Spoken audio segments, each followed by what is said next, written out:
Good day and God bless you, and welcome to the Bible reading in chronological order. It's just such a privilege to have you with us, to join in the reading of the Word of the Lord together, and I pray that the Lord would bless us even as we would go into His Word and learn more about Him together. Today, we're busy in one of the very difficult books in the Word of God, namely the Song of Solomon. Now, we're going to be going through the entire book of the Song of Solomon, and it's just 8 pages, and it's not going to be such a long reading. But I really want to spend time in going through the main theme of the book rather than each chapter. We'll get to each chapter, and I've got a brief overview of each chapter according to Dr. Thompson. But for now, when we're looking at it, we see that the opening line in this book says that this is the Song of Songs. And this gives us an indication that this is the best song or the most important song ever written. It is the Song of Songs, like you would have Lord of Lords. And so this is saying that this is the most important, and it is penned by Solomon, the wisest man to have ever lived. So obviously there is a great significance and importance to this. Now, it is very strange that Solomon wrote this as he had more wives than many can count. But this song or collection of poems is one where the lovers are the only ones for each other. The man is everything to this woman, and she is the only one that he wants to be with. And that's very important to try and understand, because it is talking about a longing for that specific one. And so when we're reading it, we're not just seeing something that is in Solomon, but this is something so much more. Now, this book is thought to have been written approximately in 1014 BC. This song carries the theme of love and desire between a man and a woman. Strangely, we would not consider this text as Bible reading more than that of like secular poetry, as there seems to be not much in the way of godly law and lessons when we take it just at face value. But again, we're missing something in that. Well, let's just look at this. Let's look at the themes and the conclusions. When we look at the themes of this book, we see that the couple's intense desire for one another is wrapped up in the theme of seeking and finding. In this process, we tend to find that the passages become very detailed and sometimes almost awkwardly so. Then we see that the couple take time to describe one another, which articulates the second theme of their joy in their attraction for one another. Now, the imagery used to describe their beloved does not make too much sense in our modern understanding of beauty, but where we differ in our age is that the character of the person was more attractive than the outward beauty in those times. And this is something very important within this passage as well. It is looking at character more than outside beauty. And we're going to see that in chapter 1. Now, when we get to the conclusions, we see that love is both beautiful and life-giving as well as dangerous and destructive. Now, that's very important to understand as you go through this. Love can be really good or really dangerous. Then we see that love satisfies the greatest human need, which is to know someone truly and to be known fully. This is not something that we should be taking lightly. This is one of the greatest human needs that we ever have, to be fully known. And that's really important. And then lastly, we see that the conclusion is that love is a gift from God and thus is mysterious and transcendent in nature. And that's really also just so beautiful. Then we're going to get to the allegorical structure of the book. The Song of Solomon is not only of literary allegory, but also of life allegory as well. This song is really about something physical, which points to something spiritual. But it also brings to light that the fact that life is something physical and points to the spiritual. In essence, the literary desire and infatuation, just like the physical desire and infatuation, are both to be representative of the spiritual. Now, what am I trying to say in this? Well, let's look at Ephesians chapter 5, verse 32. It says, "This is a great mystery, but I speak concerning Christ and the church." This is the husband and wife relationship that is being spoken about in Ephesians chapter 5, that is broken down and is saying, I'm actually talking about Christ and the church. So when we're looking at the Song of Solomon, this is an allegory of a man and a woman. This is something very important that we should understand. But it's not just that it's on the page, that the song is just that, but also that our lives need to represent that. This is to say that those mature enough in Scripture to exhibit Christ and the church in their relationship physically are those that can find the depth within this passage so much easier. And that's really important to try and understand. I hope I've made sense in that overview.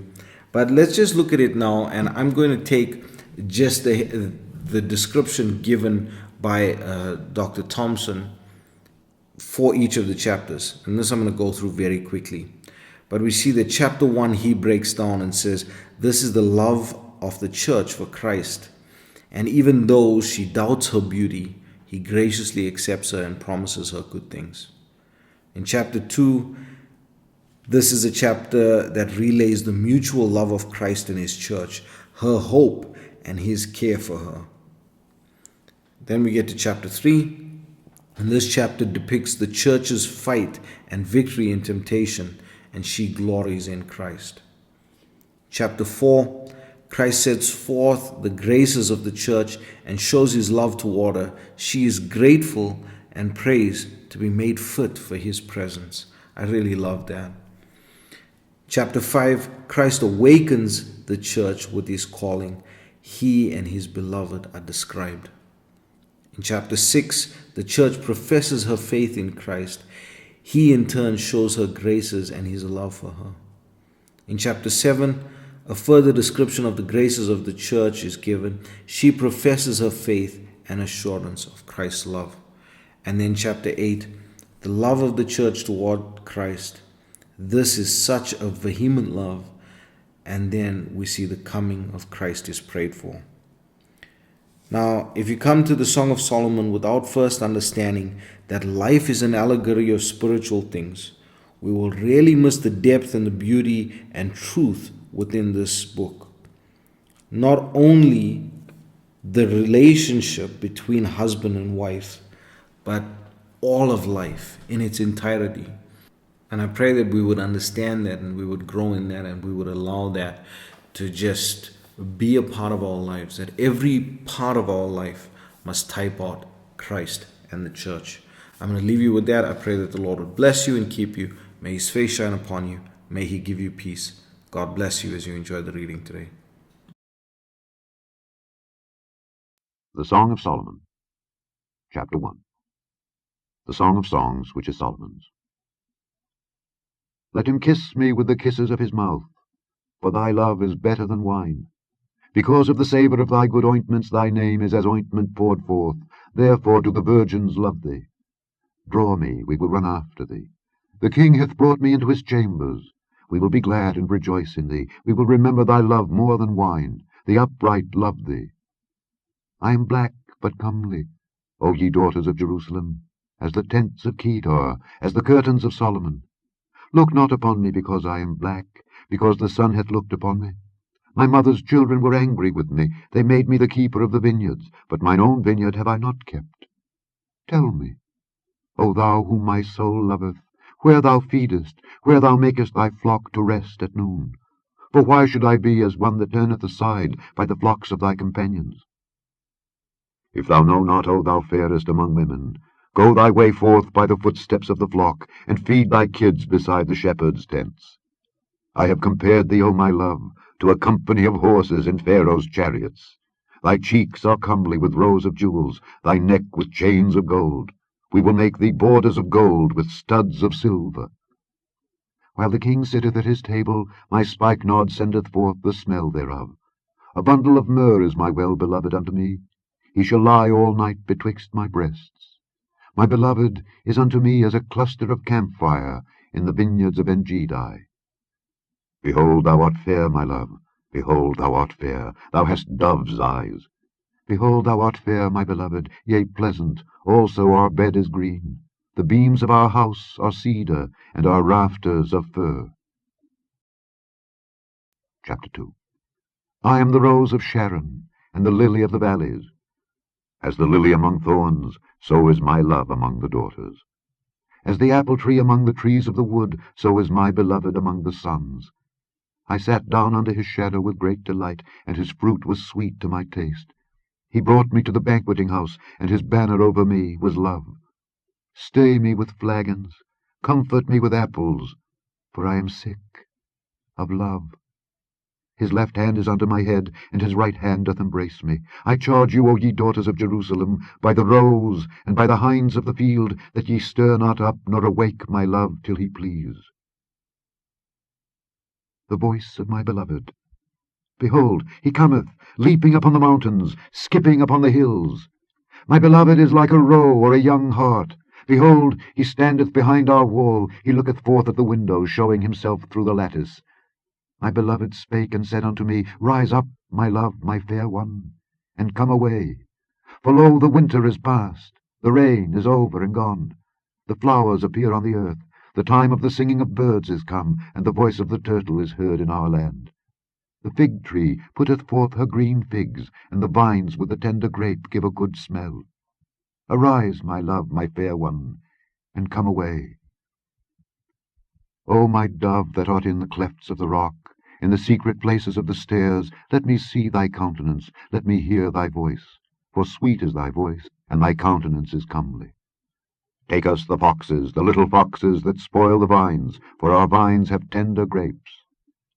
My beloved is mine, and I am his. He feedeth among the lilies. Until the day break, and the shadows flee away, turn, my beloved, and be thou like a roe or a young hart upon the mountains of Bether. Chapter 3. By night on my bed I sought him whom my soul loveth. I sought him, but I found him not. I will rise now, and go about the city in the streets, and in the broad ways I will seek him whom my soul loveth. I sought him, but I found him not. The watchmen that go about the city found me, to whom I said, Saw ye him whom my soul loveth? It was but a little that I passed from them, but I found him whom my soul loveth. I held him, and would not let him go, until I had brought him into my mother's house, and into the chamber of her that conceived me. I charge you, O ye daughters of Jerusalem, by the roes and by the hinds of the field, that ye stir not up nor awake my love till he please. Who is this that cometh out of the wilderness, like pillars of smoke, perfumed with myrrh and frankincense, with all powders of the merchant? Behold his bed, which is Solomon's. 80 valiant men are about it, of the valiant of Israel. They all hold swords, being expert in war. Every man hath his sword upon his thigh, because of fear in the night. King Solomon made himself a chariot of the wood of Lebanon. He made the pillars thereof of silver, the bottom thereof of gold, the covering of it of purple, the midst thereof being paved with love for the daughters of Jerusalem. Go forth, O ye daughters of Zion, and behold King Solomon, with the crown wherewith his mother crowned him in the day of his espousals, and in the day of the gladness of his heart. Chapter 4. Behold, thou art fair, my love. Behold, thou art fair. Thou hast dove's eyes within thy locks. Thy hair is as a flock of goats that appear from Mount Gilead. Thy teeth are like a flock of sheep that are even shorn, which came up from the washing, whereof every one bare twins, and none is barren among them. Thy lips are like a thread of scarlet, and thy speech is comely. Thy temples are like a piece of a pomegranate within thy locks. Thy neck is like the tower of David, builded for an armoury, whereon there hang 1,000 bucklers, all shields of mighty men. Thy 2 breasts are like 2 young roes that are twins, which feed among the lilies. Until the day break, and the shadows flee away, I will get me to the mountain of myrrh, and to the hill of frankincense. Thou art all fair, my love, there is no spot in thee. Come with me from Lebanon, my spouse, with me from Lebanon. Look from the top of Amana, from the top of Shinar and Hermon, from the lions' dens, from the mountains of the leopards. Thou hast ravished my heart, my sister, my spouse. Thou hast ravished my heart with one of thine eyes, with one chain of thy neck. How fair is thy love, my sister, my spouse! How much better is thy love than wine, and the smell of thine ointments than all spices! Thy lips, O my spouse, drop as the honeycomb.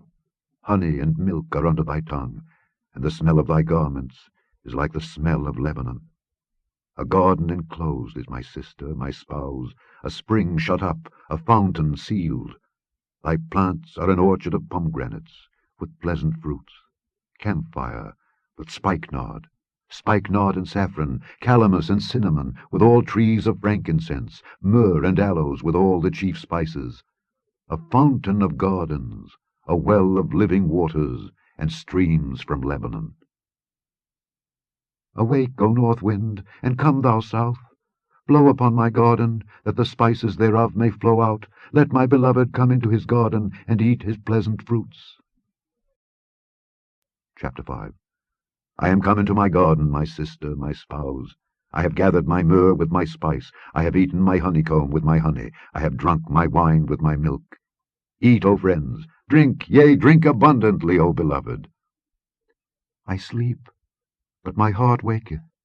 It is the voice of my beloved that knocketh, saying, Open to me, my sister, my love, my dove, my undefiled, for my head is filled with dew, and my locks with the drops of the night.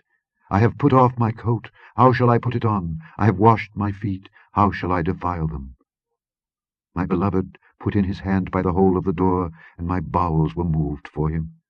I rose up to open to my beloved, and my hands dropped with myrrh, and my fingers with sweet-smelling myrrh upon the handles of the lock.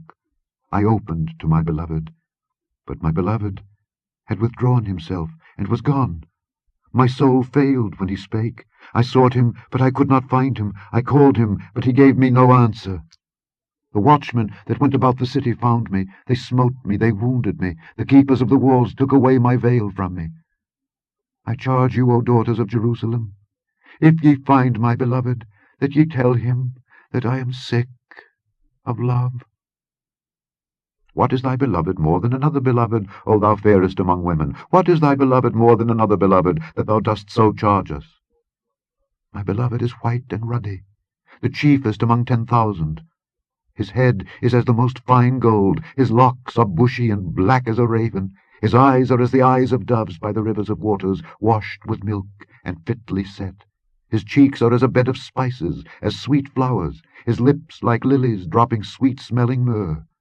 His hands are as gold rings set with the beryl. His belly is as bright ivory overlaid with sapphires. His legs are as pillars of marble set upon sockets of fine gold. His countenance is as Lebanon, excellent as the cedars. His mouth is most sweet, yea, he is altogether lovely. This is my beloved, and this is my friend, O daughters of Jerusalem. Chapter 6. Whither is thy beloved gone, O thou fairest among women? Whither is thy beloved turned aside, that we may seek him there? My beloved is gone down into his garden, to the beds of spices, to feed in the gardens, and to gather lilies. I am my beloved's, and my beloved is mine. He feedeth among the lilies. Thou art beautiful, O my love, as Tirzah, comely as Jerusalem, terrible as an army with banners. Turn away thine eyes from me, for they have overcome me. Thy hair is as a flock of goats that appear from Gilead. Thy teeth are as a flock of sheep which go up from the washing, whereof every one beareth twins, and there is not one barren among them. As a piece of a pomegranate are thy temples within thy locks. There are 80 queens, and 80 concubines, and virgins without number. My dove, my undefiled, is but one. She is the only one of her mother. She is the choice one of her that bare her. The daughters saw her, and blessed her, yea, the queens and the concubines, and they praised her.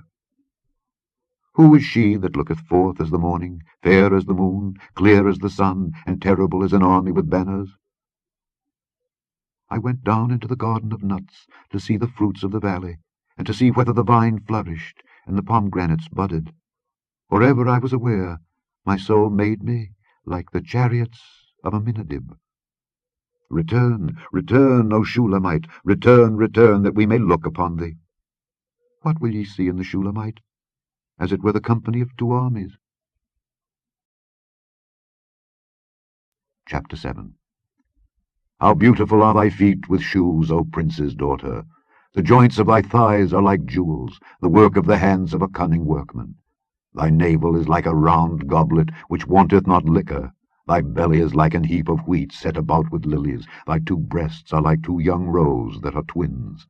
Thy neck is as a tower of ivory, thine eyes like the fish pools in Heshbon by the gate of Bathrabbim. Thy nose is as the tower of Lebanon, which looketh toward Damascus. Thine head upon thee is like Carmel, and the hair of thine head like purple. The king is held in the galleries. How fair and how pleasant art thou, O love, for delights! This thy stature is like to a palm tree, and thy breasts to clusters of grapes. I said, I will go up to the palm tree, I will take hold of the boughs thereof. Now also thy breasts shall be as clusters of the vine, and the smell of thy nose like apples, and the roof of thy mouth like the best wine for my beloved, that goeth down sweetly, causing the lips of those that are asleep to speak. I am my beloved's, and his desire is toward me.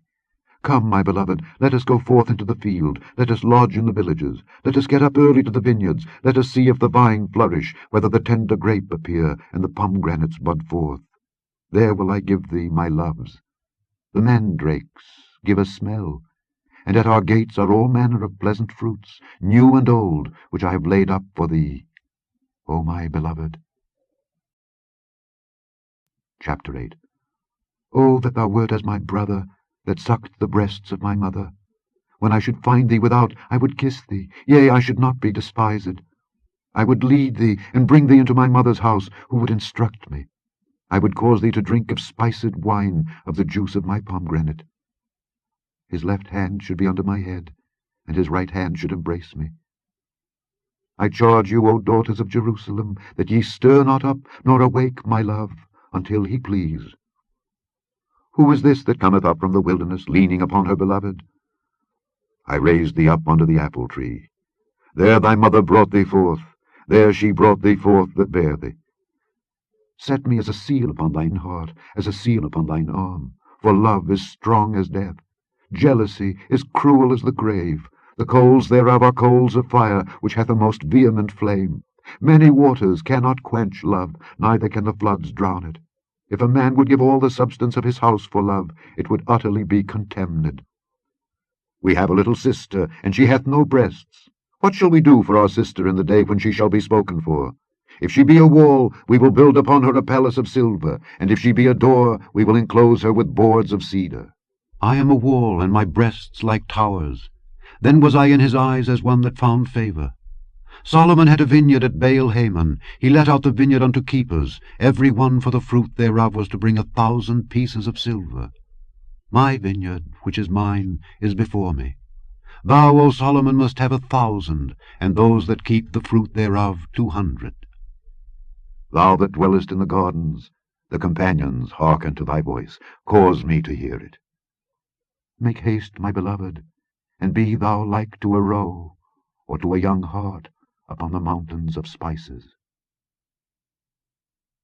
The end of the Song of Solomon.